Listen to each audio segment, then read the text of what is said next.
ஆத்ம நமஸ்காரம் சகோதர சகோதரிகளே. இப்பொழுது நாம் வாசிக்கப்படும் இந்நூலின் பெயர் உலக சாந்திக்குள்ள ஜீவிதம் என்ற மாபெரும் ஞான களஞ்சிய நூலாகும்.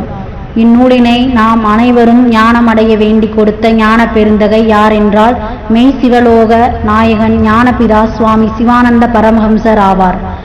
இப்பொழுது நாம் வாசிக்கப்படும் தலைப்பு உணர்வு, அதாவது ஜாக்கிரதை என்பதை பற்றிய விளக்கமாகும்.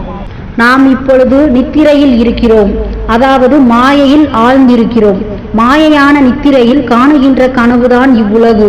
இவ்வுலகின் வியாபாரியான மனம் வியாபாரம் செய்வதை விட்டு சொந்த வீட்டிற்கு வந்து உட்கார்ந்து கொண்டு தன்னால் செய்யப்பட்ட வியாபார காரியங்களை சம்பந்தமாக சிந்திப்பதாகும். நாம் சொல்லி வருகின்ற தூக்கமும் கனவும் அது தூக்கத்தில் உள்ள நிலைமைகள் ஆகும்.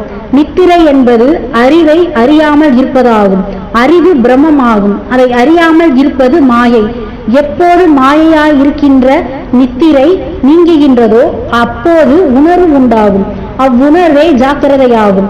அனித்தியமான, அதாவது என்னுடையவை உன்னுடையவை என்ற பலவித ராகத்து துவேஷாதிகளான கெட்ட செய்கைகளை விட்டு அகன்று நித்தியமாகின்ற தன்னை அறியக்கூடிய நிலைமை ஜாக்கிரதையாகும் என்று ஞானபிதா சுவாமி சிவானந்த பரமஹம்சர் உலக சாந்திக்குள்ள ஜீவிதம் என்ற ஞான களஞ்சிய நூலில் கூறியுள்ளார்கள்.